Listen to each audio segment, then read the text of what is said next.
Hey everyone, how's it going? Welcome back to Let's Play Hollow Knight. We have just one more thing to wrap up here in Deepnest. Then we can be done with this warren of spindly legs and things that feel like they skitter directly out of your nightmares to crawl down your face and down your back while you sleep.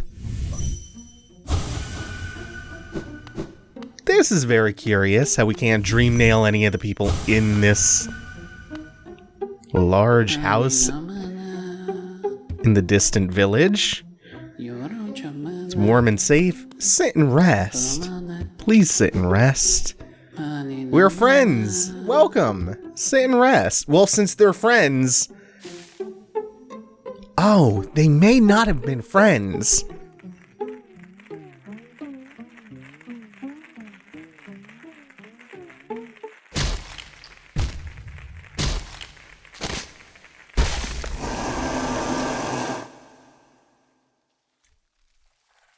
I love how the chords sound like they're being frayed at the end of that. Frayed and split.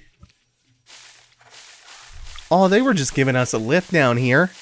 A safe, very secure lift down to the Beast's Den. So there were all those six-eyed masks in the room behind the friends who wanted us to sit and rest, symbolizing Hera the Beast, one of the three dreamers. We're even given this very nice Hallownest seal. Ah, that body was just keeping it warm for us. He died doing us that big old favor. What about this buddy? Light, danger. This is continuing a theme that we picked up on an episode. Yes, the episodes. Much wisdom. An episode or two ago. Our characters were talking about how the light, it burned and it was dangerous. That's becoming quite a theme. And considering the night, whose eyes are deep black, leaves behind this inky shade. When he dies, we're starting to see that there's some interplay between physical, literal light and darkness.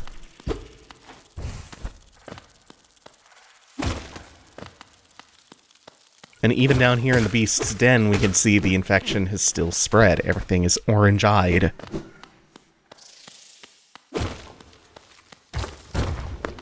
I actually forgot just how much more intensely layered everything is in the Beast's Den. The webbing is even more thick here. There's even more going on in the foreground. It feels like an even less hospitable part of Deepnest than what we've seen already. Right, so that just acts as a shortcut for us.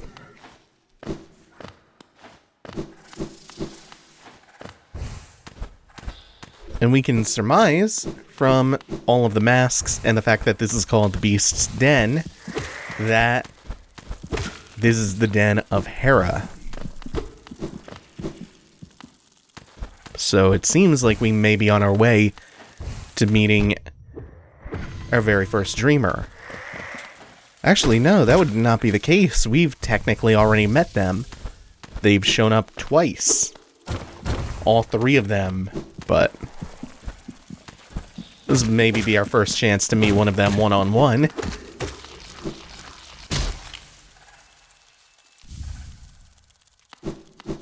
You know, these rancid eggs really aren't ever going to be a thing for us. We can still, and we probably will, unlock the door with a simple key to the right of Dirtmouth. Oh, we hear the cry of a grub around. Just have to keep an eye out for where we can get to him. But we won't actually ever really have a cause to use the eggs to get our shades back. In Steel Soul mode, which is kind of like the hardcore mode. Oh, hold on.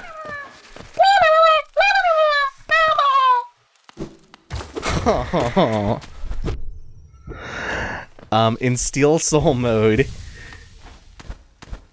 there's an alternate use for the rotten eggs. And that's, you trade them into a different NPC who just replaces the guy that we're going to unlock. And because it's a hardcore permadeath mode, you know, there's no sense in him being there to take the eggs to give your shade back, since when you die, it's over. There is no shade. So instead, what happens is, in Steel Soul mode, you just get an NPC who gives you Geo in exchange for those eggs. I wish that both of those NPCs existed normally and we could trade the eggs in, even without being on Steel Soul mode. It would be more valuable to me, at least.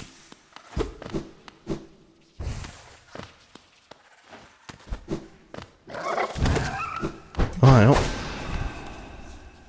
yeah, there's not too many directions you can go in the Beast's Den, so if you come across something like this entirely blocking the way, odds are you're gonna have to fight it.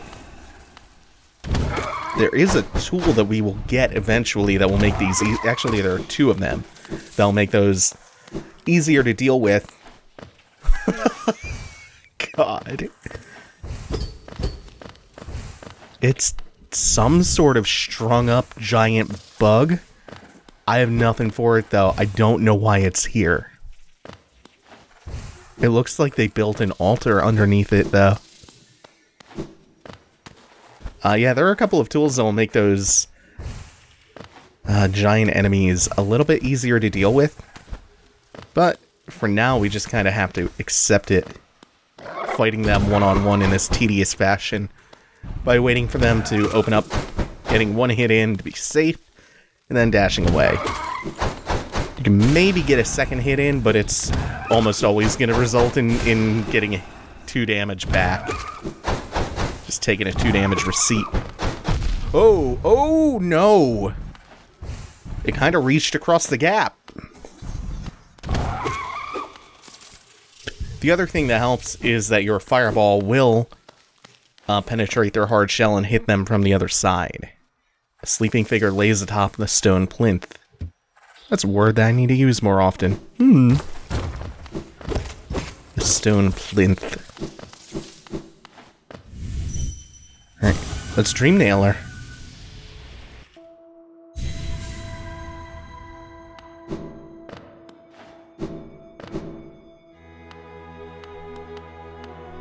No dialogue. You can dream nail her again. Bound for brood for child. There's nothing to do here except attack her. She doesn't fight back.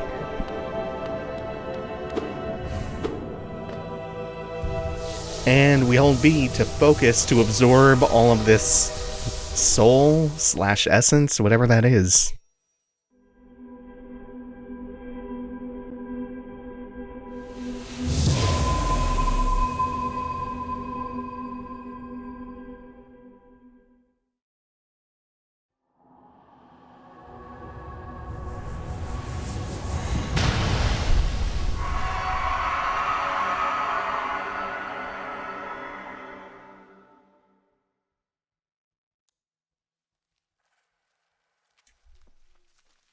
And that's 1 out of the 3 dreamers that seals the Temple of the Black Egg, where the Hollow Knight lies, seeping out the infection that he was meant to contain.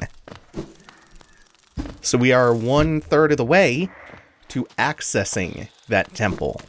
Doesn't mean that we're only 1/3 of the way through the game, because technically, once you get the Dream Nail, you can just blitz through to the endgame. As soon as we got that Dream Nail, we could have gone and rushed to every dreamer and triggered the endgame very, very early. A lot of the game is technically optional. But of course, that wouldn't be fun, and it would also be really, really hard. Plus, there's a couple of upgrades that you just straight up need in order to make any progress. Unless you're availing yourself of some advanced kind of speedrunning techniques that'll allow you to sequence break. But for our purposes, we just want to see as much of this amazing game as possible.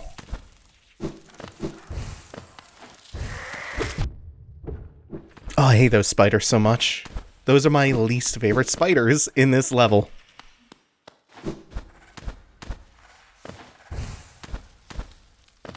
Okay, so let's try this from the left. For some reason, I think I remember you making a drop on the left to get back to the room that you were abducted from. Let's see how well I remember this, given I just got lost trying to... Oh, hey! Yeah, no. And this opens up a shortcut from the other side, which is a pit that drops right back down into that room. Still no dream nails. They were just there to bring us to Hera.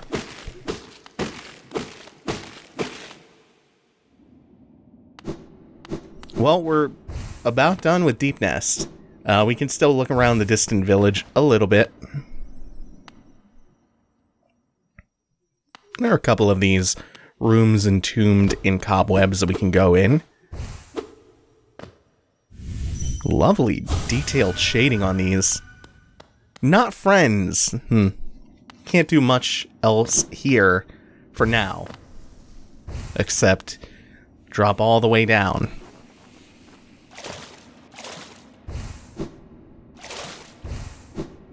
It's curious how dark all that water is. It's like ink. But there is another path. On the very bottom right. And there's something a little bit interesting down here. There's this. And her. The midwife. Please don't be shy. There are some nasties about here, alright? Not me, I'm a friend all and happy to serve a traveler so bold as you. Aw, that's nice. Friendly face here in Deepnest. Is the information you seek? That I can provide. Yes, oh yes. That village above here, home to a sad creature. Hers is a tale of tragic exchange.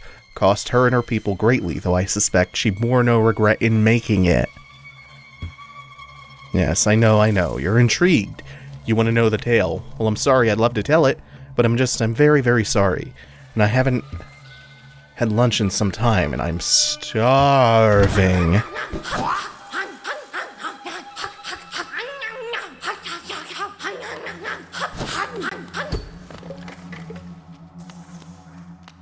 That's not an enemy.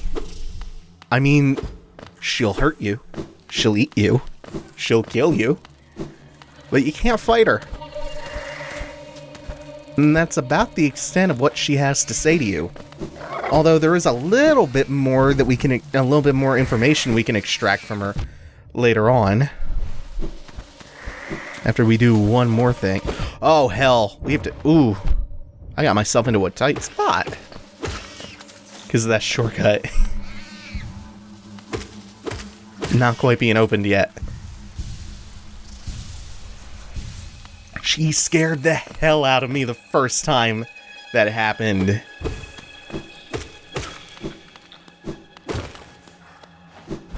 Again, we are almost done with Deepnest. We still have to cross through a lot of it to get to the next place that we're going. Plus, we're going to take a quick little side trip back to the Seer since we have collected so much essence since the last time we saw her. So we're going to go take care of that. And maybe a couple of other errands. But first, let's talk. The pass you hold, it's not for that ghastly machine, the tram. I hope you're not thinking of riding on that grotesque contraption. The thought a mere machine could attempt what stags do? Foolish. Very foolish. I love this detail. The stag is mortified. He hates the idea of machinery being able to do what he can do, perhaps even better. The idea that mechanization will strip away his purpose, the only thing that he knows. The thing that he does better than anything or anyone else. You're gonna be replaced by a machine.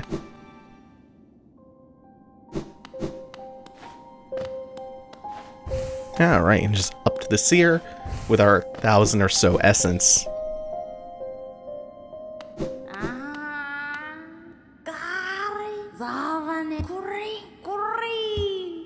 Oh, I love her noises! So there is a glade to the right. It's taboo to let people into it. But because we've done such a good job, and because she doesn't follow the old ways, she's gonna give us access to that. And more. Ooh, I shouldn't complain though. Tending these graves and guiding the wielder, all penitence for old crimes. Certain things have to be kept in balance. And we get a charm for the... Oh, no, this isn't the charm yet. That's our second Palor. Yeah, that's really useful too. That means that we can go and get another nail upgrade. And then with 3 more Palor, the remaining 3 in the whole game, we'll be able to get the final upgrade. For now, we'll be happy just to do a little bit more damage once we visit the nailsmith one more time. History goes on, I grow numb to its repetitions.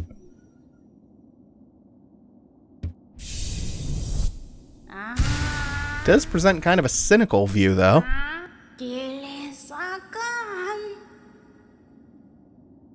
And at 900 essence, we get this. As dreams cling to us, as she says. This gives us access to not a new charm, not an upgrade material, but a brand new ability called the Dream Gate. Hold Y. Down in Y will set a Dream Gate. Up in Y will let us travel to the Dream Gate. It's a super personalized one-way fast travel. And it's actually really, really useful. We did go out of our way to get this for a pretty good reason at this point in the game. And just demonstrating what this looks like, even though we're 5 feet away from the gate that we just set. There are certain areas in the game where you'll try to set a gate and the cast animation will fizzle out. It won't allow you to set it in certain places. This is fine though. This is fine. We will be visiting this glade that was just opened up to us soon enough, but I want to get going on this thing that I have planned. This little journey that we're taking today. First, we have to go upgrade the nail again.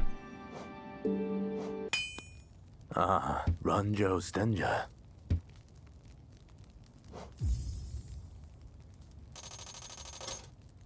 Jonsha.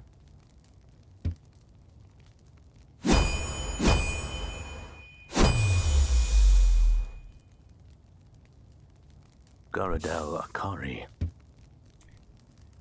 So our nail now has a spiral form. It is turned into a drill. And one more thing. I set a dream gate before we got here, so that means no more tedious run back. Hell yeah, the dream gate is awesome. It was an ability that was not in the base game. It was added with the Hidden Dreams DLC. Along with the hidden station in the Ancient Basin, and 2 of the moves that Nosk did during his fight.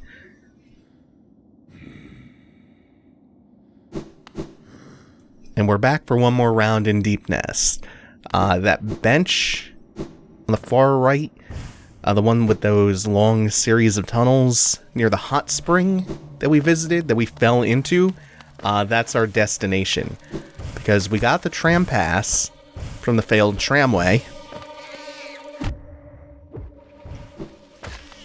And we're going to be going against the last stag's wishes and using it to operate the tram for the first time in this playthrough.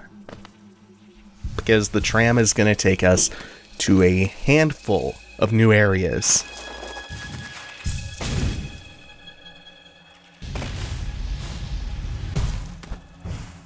First is a matter of getting back there, though. Which, it's Deepnest, so getting back is not always the easiest thing in the world. Now, luckily, once we open some more of this up, this gigantic middle section of Deepnest will not always be a problem. It won't continue to be. Because from either of the far sides of Deepnest, we can either take the stag station or the tram.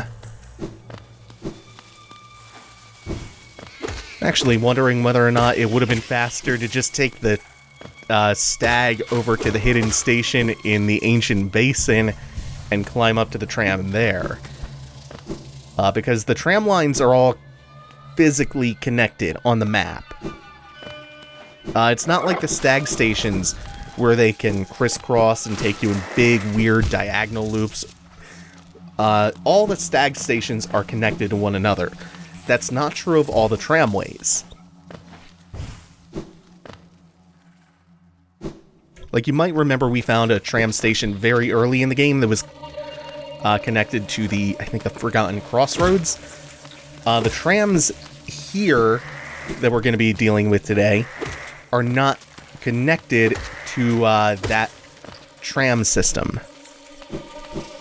This tram line runs from Deepnest to the Ancient Basin to a new zone that we'll see in a minute.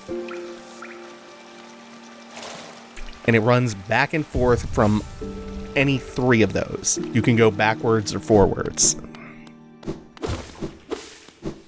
But we can't, for instance, take it up to the Forgotten Crossroads.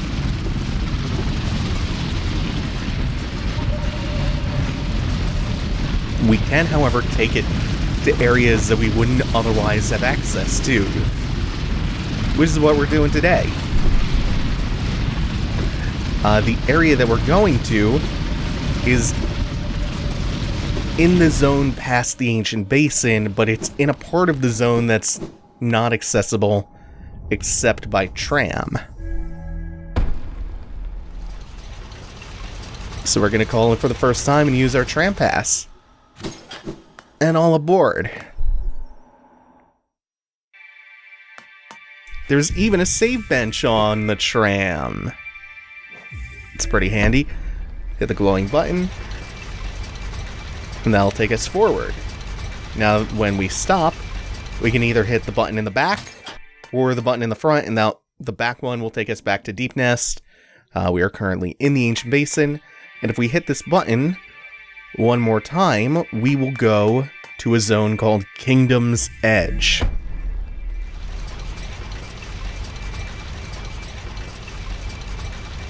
So that's the tram line for this tram.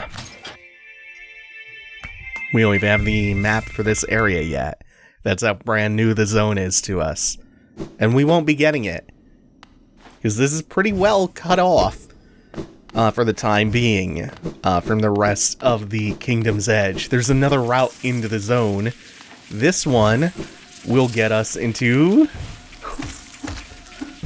How did these guys get out here? These little bees. This will get us into a...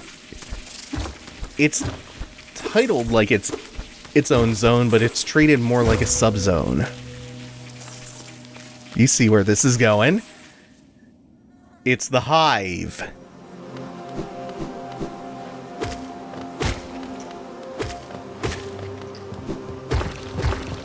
The Hive is a very well hidden zone or subzone within Kingdom's Edge.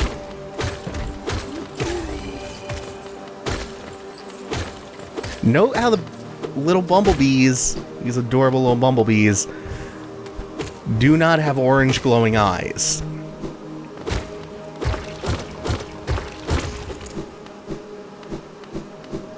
Also, what's down here? Oh, that's just some geo. Oh, I love the Hive so much. The aesthetic here is like nothing else in the whole game.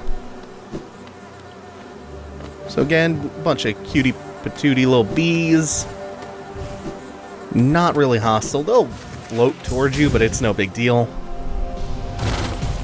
And then this little cute bugger. Oh, that's suddenly much less cute. His butt just opens up into a spinning toothy maw with the stinger attached. Also, this bench encased in crystallized honey. Oh, I like it.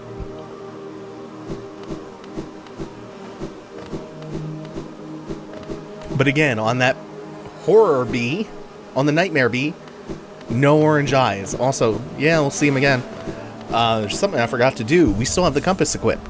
So off camera, I gave the shopkeeper's key to Sly, which just opens up more merchandise for him to sell, more mask shards and stuff. I also went to Salubra and got a couple more notches. Which means that if we take the compass off, we have just enough room for the quick focus that we bought from Salubra, which decreases the time it takes to heal, which is a godsend for bosses. This guy, I hate this little beehive dude. Also because I tend to run into his bees. But man, he makes me uncomfortable to look at.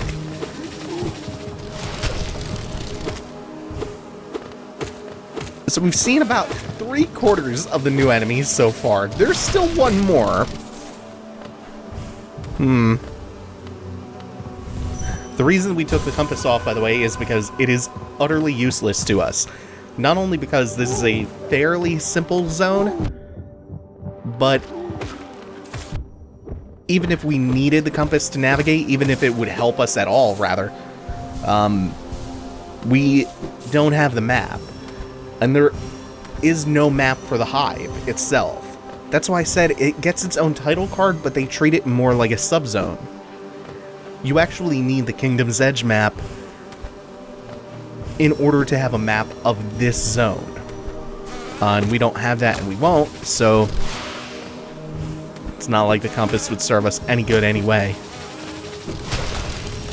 Oh god, there are two. Oh god, not the bees! Not the bees! There are also a lot of vertical sections here, which make fighting these dudes pretty tough. If you can ever get them on flat, open expanses of ground, they're really easy to juke away from. And bait to drill into the floor where you can get easy hits off on them. While climbing, not so easy. Also, we got this boy just being real unpleasant looking. Spawning bees, I just always forget to run into. Always remember. Always forget they exist. Something about enemies that do things on death that continuously screw me up in Hollow Knight is becoming a. Oh, hey! Look at this boy! Is becoming a pattern. Yeah, so the very big bumblebee, who is much cuter than this thing, than this nightmare, is actually, I think, the most dangerous enemy in the level, not including the boss. Because when he throws his whole body weight into you, it does 2 damage if it hits. Also, he bounces around a couple of times, like he ricochets off of surfaces. And there are these little honeycomb platforms with cracks in them, like that one. You actually saw it break from the periphery. Oh! Shit! This is not good. You can't get to me in here, right? Yeah, no, you're too big. You're too round. Woo! When the bee hits you in the soul through the video game. This is just an attack that you can feel deep down in your chest.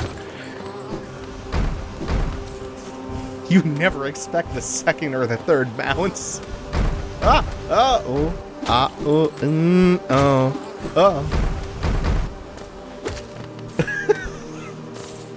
And they are also very scary wall climbing, which is a lot of this level. It's a very vertical level, which again further sets it apart from the rest.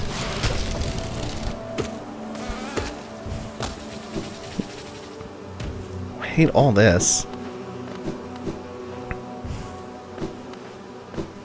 Okay, so up and to the right is the way to go forward. This is a side path, and I think I know what's coming here.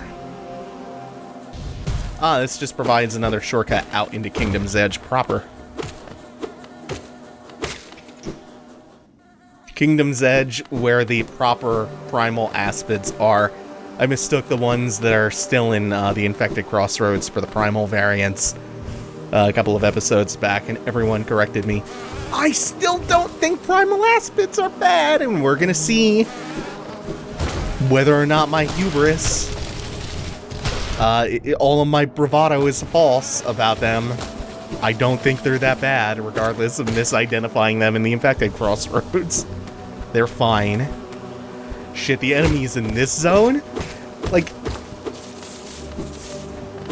literally half the enemies in this zone are worse than primal aspids, in terms of just being very tough to deal with.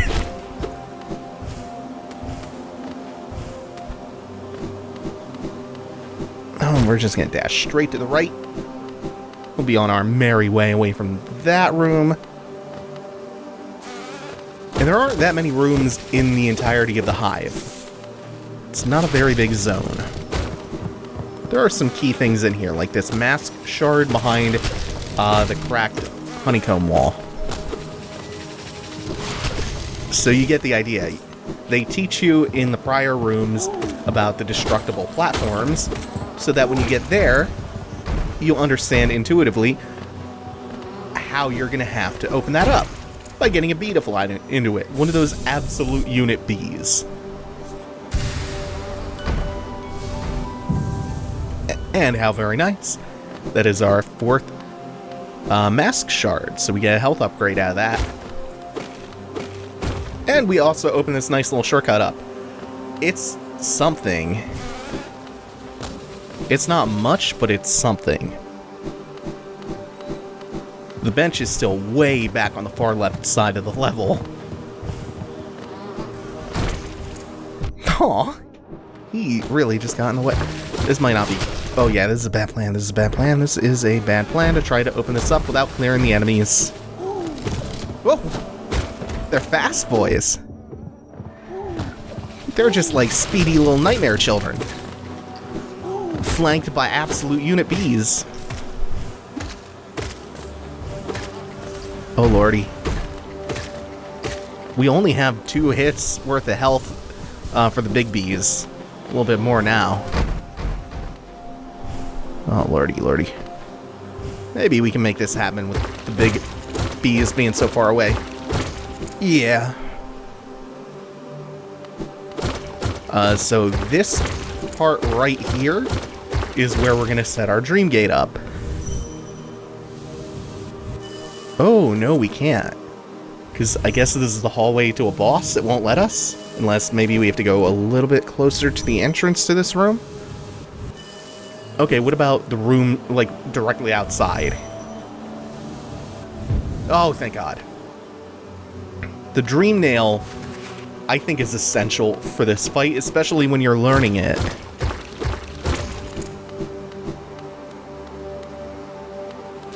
I like this giant bee in the background.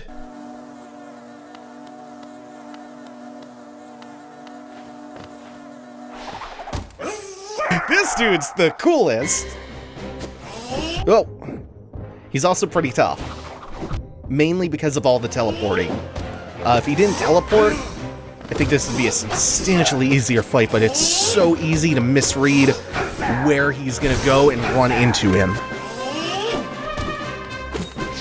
There's something that'll make that more manageable if we were to come here later in the game, but that robs the fun of it a little bit, I think. Whoop. It's not like it's impossible. You just have to react quickly and react well.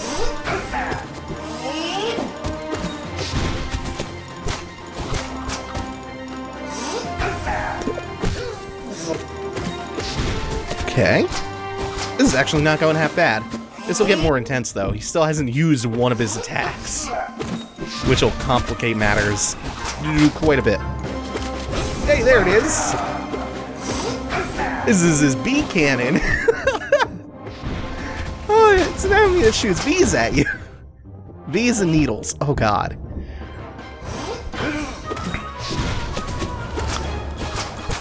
Ugh. Oh, man, I would really... This is a bad time to stun him. I'm just gonna go for it.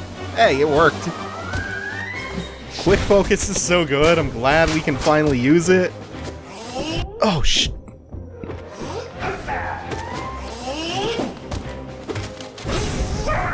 Bee cannon again. God, our dodging has to be real on point to deal with all this. You can see how, like, it's a lot more hectic than many of the bosses we fought so far. He's a rather tough boss, who was added actually with the Lifeblood update, which is a free update that added a bunch of miscellaneous stuff back in March. So Hollow Knight's Cup just runneth over with amazing free DLC. Also, you get to see the bottom of the Hornet back here, or a Wasp, whatever it is. And also the Hive Blood charm. The only thing about him that's really awful is how long the run back to his room is from the bench. It's pretty absurd. If you get here without the Dream Gate, anyway. My knight, at last you are freed. Small thing, I know you're kind. If you attempt to resolve your past, then know I am not the queen you seek. As in, there's another one. It is the pale beings that bear blame for your nature. Though this hive exists within Hallownest, we play no part in its attempt at perpetuation. We don't want none of this shit. It's not on us. It's on the pale beings. To rail against nature is folly, all things must accept an end. Okay, so there is a different queen that we should be seeking out, which is the important bit of information that we glean from that. There's a different queen, a pale queen. Oh my god! Again, hits you can feel in your soul. There's a queen of the pale beings who is responsible for our nature. Our nature being that we're some kind of vessel to contain the infection? We're starting to piece all of that together.